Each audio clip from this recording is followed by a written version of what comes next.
સૌનું સ્વાગત છે। ચલો તો આજે આપણે ધોરણ 10 વિજ્ઞાન અને ટેકનોલોજી વિષયમાં પ્રકરણ નંબર 8 સજીવો કેવી રીતે પ્રજનન કરે છે આ પ્રકરણની આપણે વિસ્તૃત રૂપે ચર્ચા કરીશું। સૌપ્રથમ આપણે ઇન્ટ્રોડક્શન થી આની શરૂઆત કરીએ।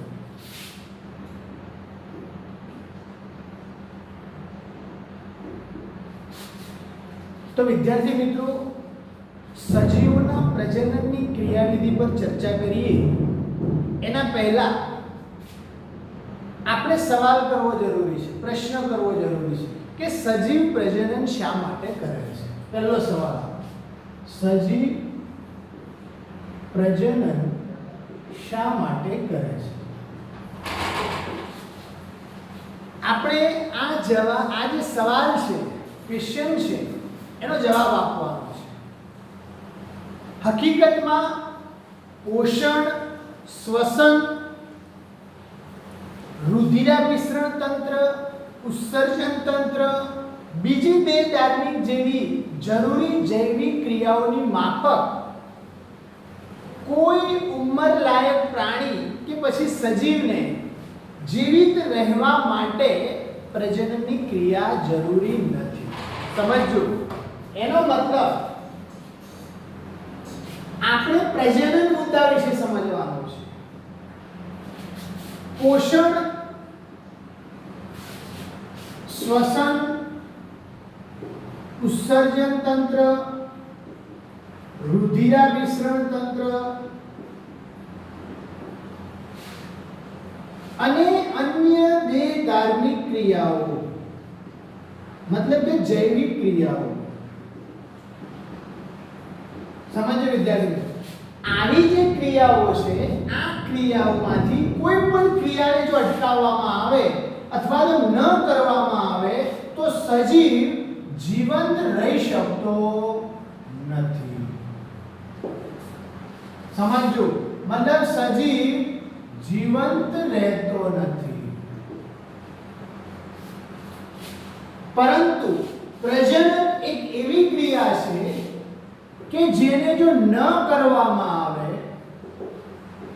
તો પણ સજીવના જીવન ઉપર, એની જીવંત લાઈફ ઉપર કોઈ પરિબળ ભાગ ભજવતો નથી। એનો હેતુ, એનો મતલબ કે પ્રજનન એ સંતતિઓના નિર્માણ કરવા માટેની જરૂરિયાત છે। પ્રજનન પેઢી તો દર પેઢી આ સૃષ્ટિને સાચવવા માટે સજીવોનો નિર્માણ કરવા માટેનો એક પાયો છે। તો બીજું કે સજીવને સંતતિ નિર્માણ કરવા માટે વધુ ઊર્જા વ્યય કરવી પડે છે।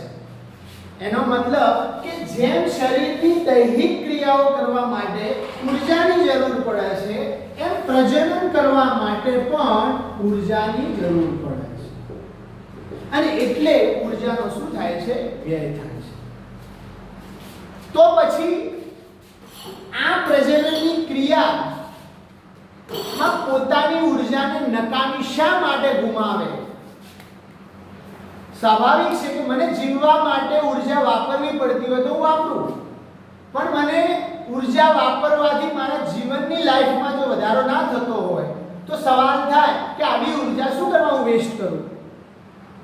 તો અહીં એમ કહેવા માંગે છે, સમજાવવા માંગે છે કે પ્રજનનમાં જે ઊર્જાનો વ્યય થાય છે, વિસ્તૃત પ્રમાણમાં થાય છે, તો આવી ઊર્જા ન બગાડવામાં આપણને ફાયદો છે। શા માટે ગુમાવે? અને જે ક્રિયા તેને જીવિત રાખવા માટે જરૂરી નથી, આવી ક્રિયા માટે ઊર્જા શું કરવા આપણે વેસ્ટ કરવી પડે? આવો સવાલ। પણ વિદ્યાર્થી મિત્રો, તમે જાણો છો કે સજીવનો વારસો સાચવવો પણ જરૂરી છે। આ સૃષ્ટિનું બંધારણ સજીવ અને નિર્જીવ સજીવ દ્રવ્યોથી બનેલું છે, અને જો આ સૃષ્ટિના બંધારણને જળવાઈ રહેવું હોય તો એક પેઢીમાંથી નવી પેઢીનો, એટલે કે નવા સજીવનો નિર્માણ થવું પણ જરૂરી છે। આ પ્રશ્નનો જવાબ શોધવા માટે આપણે આ પ્રકરણને સમજવાનું છે કે સજીવો પ્રજનન કેવી રીતે કરે છે અને કેમ કરે છે। તો વિદ્યાર્થી મિત્રો, આ પ્રશ્નનો જવાબ ગમે તે હોય, સજીવ પ્રજનન શા માટે કરે છે એનો જવાબ કયો કે વારસાગત પેઢી સાચવવા માટે, જે તે પિતૃઓના લક્ષણો સાચવવા માટે, પેઢીનું દર પેઢી પોતાની સંતતિ જાળવવા માટે, સજીવોના ઉદ વિકાસ માટે. આના જવાબ ગમે તે હોય, પરંતુ એ ક્લિયર છે કે આપણને વિવિધ સજીવ એટલા માટે દ્રષ્ટિચેર એટલે કે દ્રષ્ટિગોચર થાય છે કારણ કે તેઓ શું કરે છે? પ્રજનન. જવાબ આનો ગમે તે હોઈ શકે, પણ એક બાબત ફિક્સ છે કે પ્રજનનના લીધે જ દુનિયામાં જુદા જુદા સજીવો આપણને જોવા મળે છે. અને પ્રજનન ના કરતા હોય તો ઉદ વિકાસ ના થાય, મતલબ આગળની પેઢી વારસામાં ઉતરે નહીં, તો સજીવનો નાશ થઈ જાય.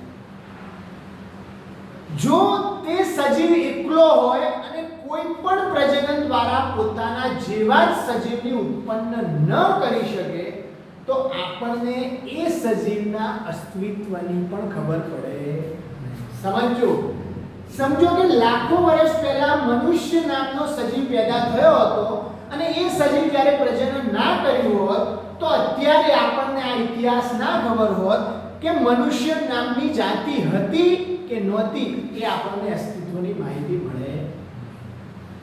તો વિદ્યાર્થી મિત્રો, કોઈ પણ જાતિમાં મળી આવતા, સમજો, કોઈ પણ જાતિમાં મળી આવતા સજીવોની વિશાળ સંખ્યા જ આપણને તેમના અસ્તિત્વની જાણકારી આપે.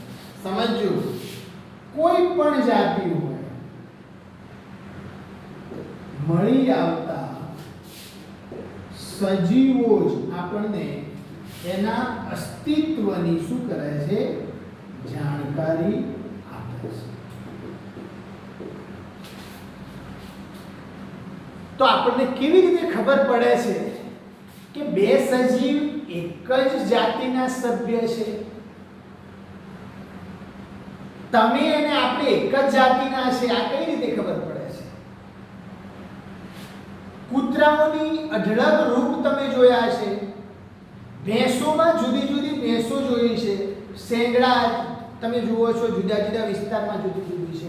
તો જાતિ એક જ છે એ આપણને કઈ રીતે ખબર પડે?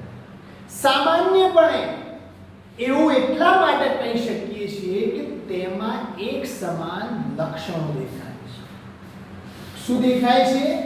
એક સમાન લક્ષણો દેખાય છે, મતલબ અને એમનો દેખાવ પણ એક સમાન હોય છે, એટલે તમે કહી શકો છો આ એક જાતિ.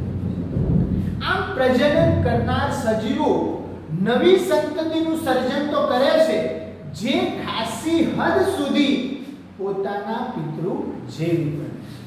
તો વિદ્યાર્થી મિત્રો, આપણે આનો જવાબ તો આપીએ કે ના આપીએ, પણ એક બાબત જરૂરી છે કે સજીવોનું અસ્તિત્વ એ જો પ્રજનન ના કર્યું હોય તો આ દુનિયામાં અત્યારે કોઈ સજીવ જોવા મળ્યો હોત ના. વનસ્પતિ સૃષ્ટિમાં જોવા મળો કે ના પ્રાણી સૃષ્ટિમાં જોવા મળો, ના સૂક્ષ્મ જીવોમાં જોવા મળો કે ના બેક્ટેરિયા જેવા સજીવોમાં કે પેરામિશિયમ જેવા પ્રજીવોમાં જોવા મળો કે પછી સછિદ્ર સમુદાય કે સંધિપાત સમુદાય કે પછી શૂળત્વચી પ્રાણીઓમાં કે ઉભયજીવી પ્રાણીઓમાં, વિહંગ વર્ગમાં અને સાથે સાથે આપણા જેવા સસ્તન વર્ગના પ્રાણીઓમાં પણ આ સજીવોનું અસ્તિત્વ જોવા મળે નહીં. તો અત્યારે જોઈ શકીએ છીએ આ દુનિયામાં હજારો લાખો કરોડો સજીવોને આપણે નિહાળી શકીએ છીએ. એનું એક મુખ્ય કારણ શું છે? પ્રજનન છે. તો આનો જવાબ આપણે આના આધારે મેળવીશું. શું સજીવો પૂર્ણ રૂપે પોતાની પ્રતિકૃતિનું સર્જન કરે છે? સવાલ છે તમારી સામે અને એનું આપણે વર્ણન સમજવાનું છે. તો વિદ્યાર્થી મિત્રો, ઇન્ટ્રોડક્શન પૂરું થાય છે. હવે આપણે પ્રથમ થિયરી તરફ જઈએ. થિયરી છે શું સજીવો પૂર્ણ રૂપે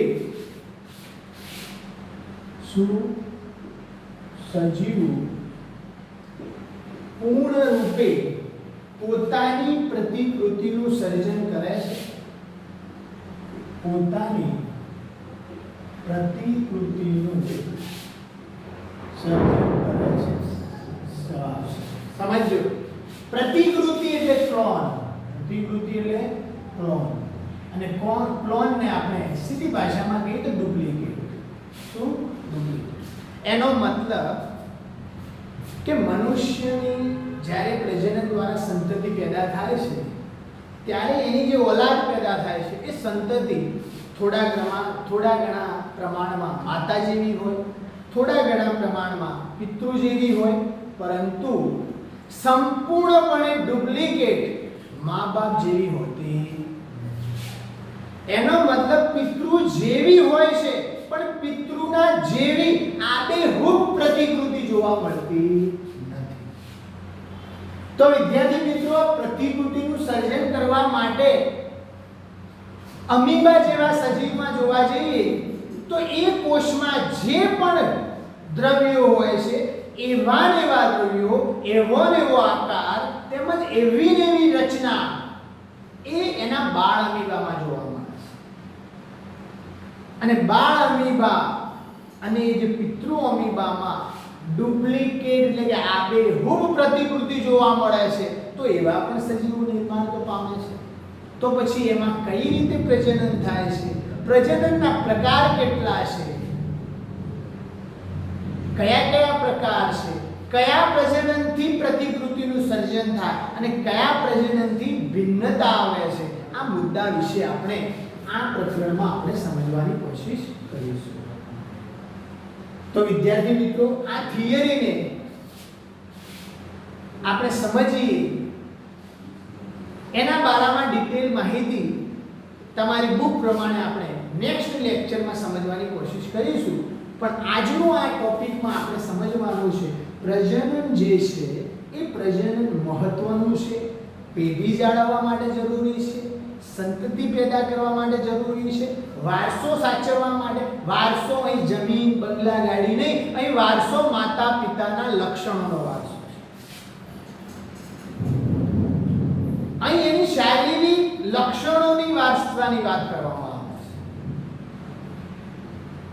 લાખો વર્ષો થઈ ગયા પૃથ્વીનું સર્જન થયું અને એના પછી આ પૃથ્વી ઉપર પ્રથમ સજીવ પેદા થયો. આ પ્રથમ સજીવમાંથી ઉદ વિકાસ થતો ગયો અને નવા સજીવનું નિર્માણ થયું. એનો મતલબ કે સૌપ્રથમ એક સજીવનો ઉદ્ભવ થયો હતો અને એમાંથી અત્યારે વૈજ્ઞાનિકોએ જે રિસર્ચ કરી છે એ પ્રમાણે 17 લાખ જાતિઓની ઓલરેડી શોધ અને નામકરણ થઈ ગયું છે. કેટલી જાતિઓની? 17 લાખ. વૈજ્ઞાનિકોને હજુ અંદાજો છે કે 5 કરોડ સુધી જાતિઓ આ પૃથ્વી પર હોઈ શકે છે. હવે વિદ્યાર્થીઓ, તમને એવું થાય કે 17 લાખ જાતિઓ સામાન્ય છે એટલે કે ભાઈ પટેલ જાતિ આવે છે, બ્રાહ્મણ જાતિ, એમ નહીં. આ દુનિયામાં આખી પૃથ્વી પર મનુષ્ય ગમે તેવો હોય એક જાતિમાં એવી 17 લાખ જાતિઓની શોધ થઈ છે અને હજુ 50 લાખથી 5 કરોડ સુધી જાતિઓ હોવાનો અંદાજ મળી રહ્યો છે. પરંતુ જ્યારે પણ શોધાશે ત્યારે આપણને એ માહિતી રૂપે પ્રગટ કરવામાં આવશે. અત્યારે ખાલી આપણે ધારણા કરવાની છે કે એક સજીવમાંથી જ્યારે ઉદ્ભવ થયો એમાંથી આટલા સજીવોનો ઉદ્ભવ થયો, નિર્માણ થયું.